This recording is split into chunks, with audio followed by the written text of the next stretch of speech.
Hello racing fans, and welcome back to another edition of Handicapper's Corner, brought to you by the Derby Bar and Grill. I'm Mike Heads along with Drew Forster. We're going to go through the Sunday, September 28th races at Hastings. We have 8 races on tap.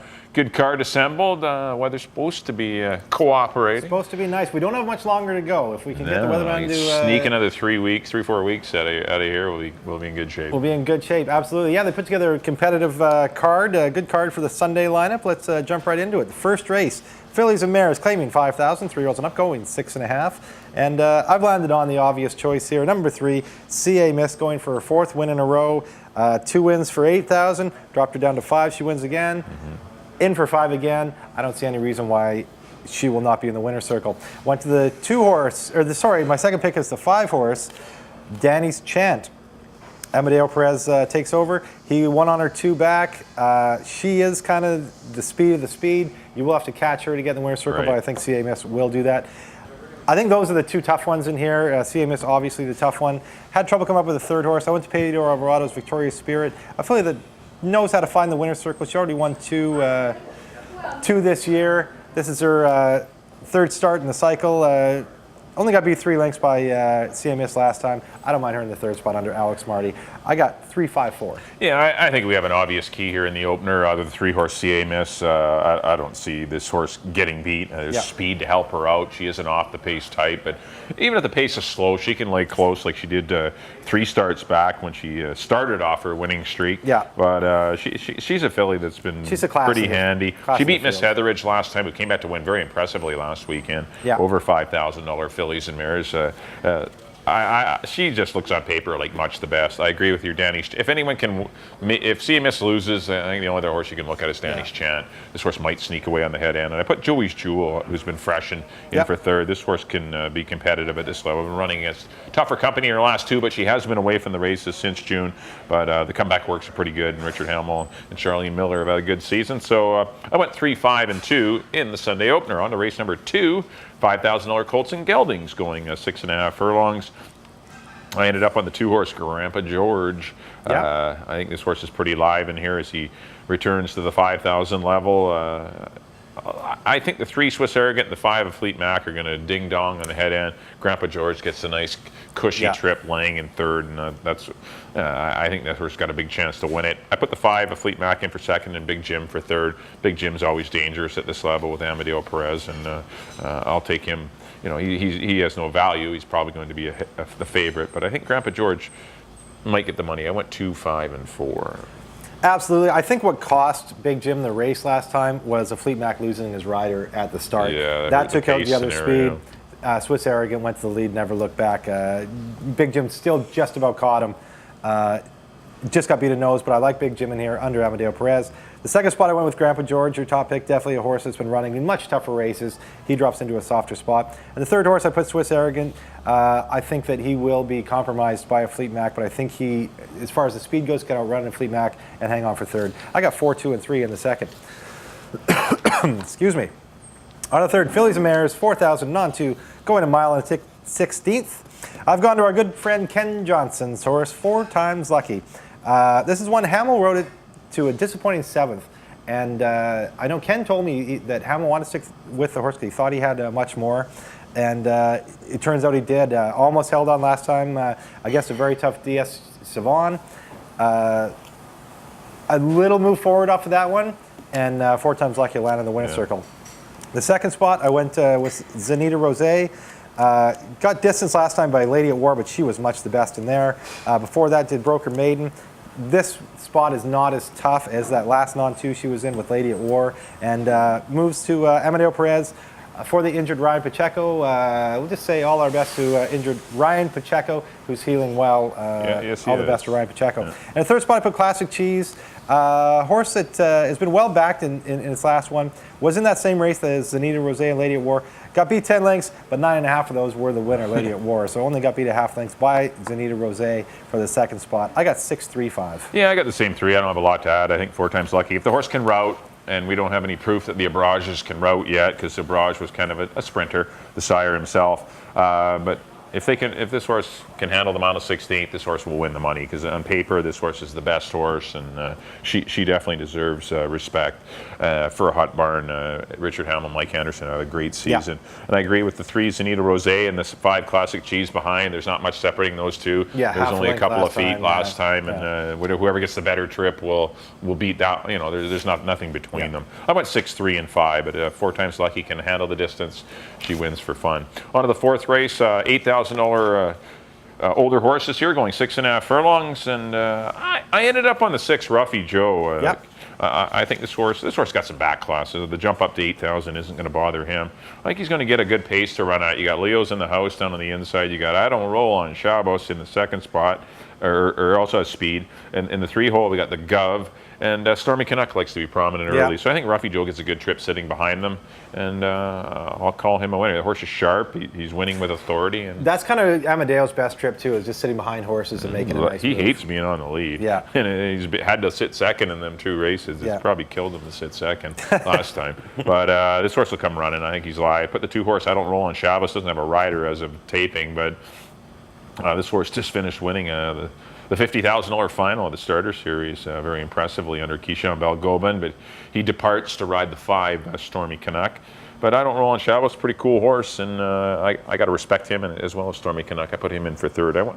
I went 2, 6, 2, and 5. Sorry. I took a bit of a flyer here. Well, he's not a flyer. He's going to be the favorite, but I just don't know what kind of shape he's in. If he's done. Number 3, the Gov. The cheapest, the only time this horse has ever showed up for a claiming price was for $35,000. When he was actually claimed for that price, has been very disappointing to his new connection since then. But now he drops in for $8,000. This is a much softer spot, obviously, than what what we he's asked Troy? been He just facing. walked by. Yeah, we just saw Troy. Troy just walked by, but I guess he's probably what not are your chances in the he's not fourth going on to give us Sunday? any. He holds his cards pretty Yes, close he to does. his chest. You don't get much out of Troy. If he fires, he'll win. That's what you're looking at. That's what the standard answer. But I'm taking the shot with the connections. Right. When they drop horses, they are deadly. I got the Gov on top. Your horse, Ruffy Joe, definitely wouldn't be surprised to see him win his 3rd in a row. He fits at this level, as you mentioned, with the back class. And I went with Stormy Canuck in the 3rd spot. Another horse with a lot of back class. And just missed last time to Tamarack Smarty. And figures to be in the mix. I didn't put I'm Big Trouble in there either. That horse might get set up. It's He's been another off for a one. while. Just It's the only reason it's been off, and it's a competitive field, but there could be enough pace just to help him out. Don't leave him off the ticket if you're playing the early pick fours, because this is a really difficult race to try and zone in on 1 or 2 horses. You can make a case for all of them. He just missed the Hockley last time, and Hockley would be a player in this race. Yeah, so he'd definitely give him a look as well. It's a tough race, the 4. And Leo's in the house, you can make a case for it too. No, it's a good race. It's a good, solid, competitive 6-horse field with. Maybe the all button in here. That is definitely the one that you might have to take. Yeah. 3, 6, and 5 for me in the 4th. On the 5th, 3-year-olds and up 4,000 on 2, going a mile and a tick. And speaking of Barb Head's runner, I've landed on her horse here, Lord Calazar. Ran for 8,000 last time in that He's Jr. Devon Way race. Drops in for 4. Amadeo Perez 6 with him. That's enough for me. Lord Calazar on top. The 2nd spot, I put Bluegrass Man. Decent 3rd behind Promise Glory and Act Exotically last time. In the non-2 category, only got beat a couple lengths in there for trainer Frank Barabee. He fits at this level. He will win one of these days. Right. And the 3rd spot, Timber Topper, just throw out his last race. He was 3 wide. And he got caught up in a hot pace. Yeah, it wasn't. He can win. Race. Totally. It wasn't his day. I'll just throw out that last one. You go back to the race before that, he had a 57 buyer, which puts him right in the mix here. Under Keyshawn Bell-Gobin. 5, 3, and 2 for me in the 5th. Yeah, I'm right with you, partner. I got 5, 3, 2. I like Lord Calazar, class drop, gets in against straight non-2s. So one thing about when you're running for 8, it's non-2 and non-3 BC Brets. Those races come up a lot tougher. And he's been just hitting the fringes. He's not going to win at the 8,000 level, so they take the drop down for 4. They don't find a tough field, and I think Lord Calazar is pretty live in here. I agree with Bluegrass Man. He's run some good races going along, and Timber Topper kind of got his first taste of going long at Hastings. He'd run a mile down at Golden Gate in the past, but the mile 16th last time, he went 47 flat for the cheap horses. That was ridiculous. Too much. And he was wide. It was 3 and 4 wide too. Yeah. It was really tough on him. He's worth keeping in there as well. I agree with Drew. I got 5, 3, and 2. On to the 6th race. We got maiden $16,000 2-year-old fillies here going 6.5 furlongs. I really like the 6-horse Cadeo for Tracy McNeil. Good 3rd. Really not, it's not a nothing, no secrets here. This horse just ran a good race in its debut behind some pretty good horses, Fourth in Command and Sheepbird, who came back to win. Goes Lasix, decent trials around 2 turns, and I think Dale's found a nice field where she has to win. And I put the 4-horse Silver Ovation. Had to put someone in for second. I put that one in. Chased the winner, Grand Jury, and Mr. Rosberg came from off the pace, but chased Grand Jury last time and opened up the rail for that horse, and still, it got tired late, but I still think there's. Anytime you're a casualty on the head end, and because when you're hooking the tough horses in a race, and the speed horses are generally the tough horses in a race, and that's what happened. And sometimes you end up 6th or 7th or 8th, beating a bunch of lengths because you were doing all the fighting on the head end, and that's what happened with this horse. But I think things will be a little easier on the head end. And I put the 5-horse Delta Beauty in for third for Phil Hall. Good runner-up effort to Eau Claire de Lune. As good as I could come up. I was between that one and the 3 Soaring Pass for me for third, but I do like the 6 Cadeo. I went 6, 4, 5. I agree. Dr. Walter's horse here, Cadeo, Amadeo Perez. Right. Just beat a few lengths by Sheepbird, came back and won for a maiden special. Right in the futurity, actually. Looked all right in the futurity. So Cadeo is your horse in here. The second horse, I went with Delta Beauty out of the Phil Hall barn. Yep. Decent second last time behind Eau Claire de Lune. Moves from Freddie Manrique to Richard Hamill, who is on fire. I like that move. That's enough for me. I put Delta Beauty in the second spot. Looked around for a third horse in here. I landed on the 1 Rosberg's Image for Hall of Fame trainer Harold Barabee. Works are decent, and the Rosbergs definitely running a hole in the wind. So they're kicking it. They're doing well. Yeah, especially his 2-year-olds. His 2-year-old crop this year is very strong. So I put him in the third spot. 6, 5, and 1 for me in the 6th. On the 7th, 3-year-olds and up, optional 35. Tough old horses here. Good field of 7. Another race where you can make a case for a lot of them in here. I landed on the 4, the Tough Olds Senior Rojo, earner of almost $450,000. Won a race like this a few back over El Capone. Came back, just ran third behind Mysterious Soul and Franzer's Finest. Mysterious Soul came back, ran a big one on BC. Second in the Randall. In the Randall on BC Labor Derby Day. Rojo went out to the Speed Despair, trying to win it for the 3rd time. All the horses from here that day just ran horrible. Some tough track or something, because all 3 of them, it must have been some deep track. They looked very live. He was the favorite, actually, in the every race. one of them. Franzer's Finest. All 3 of these guys, Franzer's Finest, Iskar, and Rojo, were all in that race. They labored. They did not like it. They hated it. But he's been back home for a while. Good little 52 the other day, just some maintenance work for Hall of Fame trainer Dave Forrester. Anytime Rojo runs in these races, he has to be respected. He's a cool horse. So I got Rojo on top. The second spot, I went with Franzer's Finest, one who finished ahead of Rojo in that Mysterious Soul race, 2 back. Another one, just to throw out that Speed Despair race, and Franzer's Finest, I think, is in the mix in here. In the third spot, I went with Don't Mess with Kitten. Didn't really do much in the Randall. Kind of, was up pressing the pace in 47, going a mile and 1/8, but just kind of fell apart. Maybe needed the race over the track. This is a horse that just got beat a length, 3 back by Striker PhD, who came back to win the Longacres Mile very impressively. So definitely has some back class. The son of Kitten's Joy, of Lemon Drop Kid. He's bred for the distance. Don't leave him out either under jockey Jeff Birmingham. 4, 5, and 3 for me. Yeah, I've gone to that horse. Don't Mess with Kitten. I like this horse quite a bit. This horse was out 3 deep on a hot pace with Mysterious Soul and Commander. They were rolling, and it was the first quarter wasn't super fast. 23-3 or 23-4, but then went 47-1, 111 and change. It was quick, and he was out deep. And as you mentioned, it was his first start at the track. He'll get lots out of that, and this is a lot easier assignment. He fits the condition to a T. He's going to get the lead. He's going to be tough to beat, I think. And I like Don't Mess with Kitten to beat the 4 Senior Rojo. If he doesn't win, then Rojo will win it. And I put the 7-horse Hope Seeker in for third. He's a pretty cool horse. He's finally got his legs under him, right? Yeah, it took him a while 2 good sprints in his 4-year-old year to kind of get going, and he looks like he's going now. He's been better without the blinkers. I watched him school last week too. Carl had him. Saw Carl and Gabriel in the paddock and watching them school Hope Seeker last Sunday, and they continue to work hard on him because he is a very nervy type. He gets washed out. He'll lose like 15 pounds before he ever goes to the starting gate, it seems, and which you can't have happen if you're going to win against top caliber horses. Yeah. And he's getting it together, though. He's been a project, but Carl's done great with the horse for the Lissagar family. So I got to give that horse respect too. So I went 3, 4, and 7 in the feature. On to the 8th and final, got some non-3, 4,000 claimers going a mile and a 16th. I ended up on the 1, He's Junior, who drops significantly out of those tough non-2 $8,000 races. He did win one of the non-2s, but they're going to try him long, and I think him getting to the front, it could be a good thing for him, so I'm going to try him to win it. Put the 7 Dog in for second.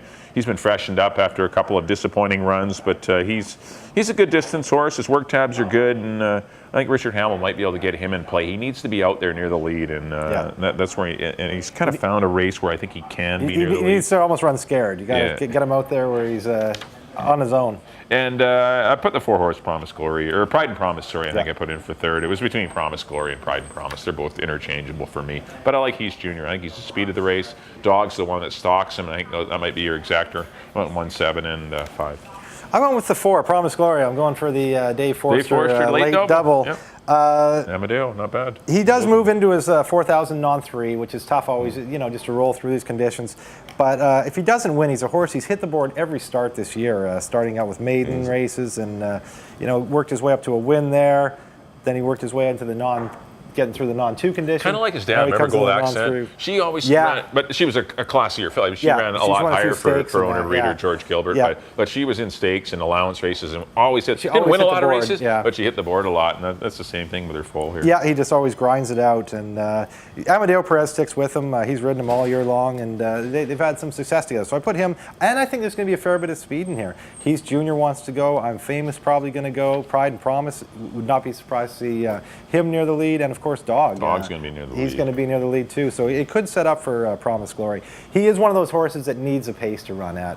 If there's no pace, he's probably going to run third because he'll hit the board. That's just what he does. He'll come running. But if there's a pace to run at, I could see him winning it. The second spot, I put Pride and Promise, Rosie Anderson's horse in here.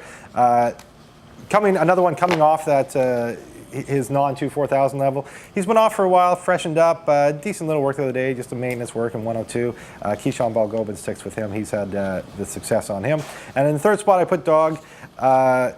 He's ran with Tougher most of his life, not like a lot of these guys who have been down here, most of their career. He's been in the tougher races earlier. He's been in the tougher races. Those are a lot tougher. The only thing that worries me a little bit is that he hasn't run in a long time, so he might need the race. But seeing Richard Hamill take the call is definitely encouraging for our good friend, Lauren McDougall. Great friend of the Derby. Yep. Regular here at the Derby. That'll do it for our analysis of the Sunday, September 28th card. Up next on screen will be our picks. Mike, as always, is first. And back in race number 1, I went to the 3-horse CA Miss. Looks like a logical single. Probably best bet of the day. 3, 5, and 2 in the Sunday opener. Race number 2, I went to the 2, Grandpa George over the 5, a Fleet Mac, and the 4, Big Jim. But no strong opinion in the second race. Race number 3, I like the 6, 4 times Lucky over the 3, Zanita Rose, and the 5, Classic Cheese. Race number 4, I went to the 6, Ruffy Joe, over the 2, I Don't Roll on Shabbos, over the 5, Stormy Canuck. Race number 5, I went to the 5, Lord Calazar, 5, 2, 3 for me in the 5th. In the 6th, I went to the 6, Cadeo, 6, 4, 5. Race number 7, I went to the 3, Don't Mess with Kitten, over the 4, Senor Rojo, and the 7, Hope Seeker in a very good feature race. And in the 8th race, I went to the 1, He's Junior, over the 7, Dog, and the 5, Pride and Promise. There we go. There's my picks. In the first, I agree with Mike. Best bet of the day, number 3, CA Miss over the 5 and the 4. In the second, I went to the 4, Big Jim over the 2 and the 3. In the third, I'm with Mike on number 6, 4 times Lucky over the 3 and the 5. In the fourth, I went to the 3, The Gov over the 6 and the 5. In the fifth, I'm with Mike again on number 5, Lord Calazar over the 3 and the 2. In the sixth, I went to the 6 and the 2-year-old race, Cadeo over the 5 and the 1. In the seventh, I went to the old-timer, Senior Rojo, number 4 over the 5 and the 3. I can say you're your dad. Yeah. The old-timer, my dad. I mean my dad. Rojo. I mean Senior Rojo. They both have a lot of miles on them. A lot of good experience, though. And the 8th race, I went back to Dad, number 4, Promise Glory over the 5 and the 7. All right, that'll do it for the Sunday, September 28th edition of Handicapper's Corner. Don't forget you can get the our selections, nice little tip sheet with the 2-for-1 Derby coupon on it, so lots of value. Hopefully our picks are valuable, but there's always the 2-for-1 Derby coupon. That's the only sure thing on that sheet. That is the sure thing on that sheet. Don't forget, if you can't make it out to the Hastings Racecourse on Sunday with the first race at 1:50, come on out here to the Derby Bar and Grill. Always lots of great food here, and lots of great simulcasting going on, lots of televisions here, and a great atmosphere. So come on out to the Derby Bar and Grill. All right, on behalf of Drew, thanks for tuning in. We'll see you next time here on Handicapper's Corner. and the Telegraph. For Rivera fight, I hear his foot's all right. Of course it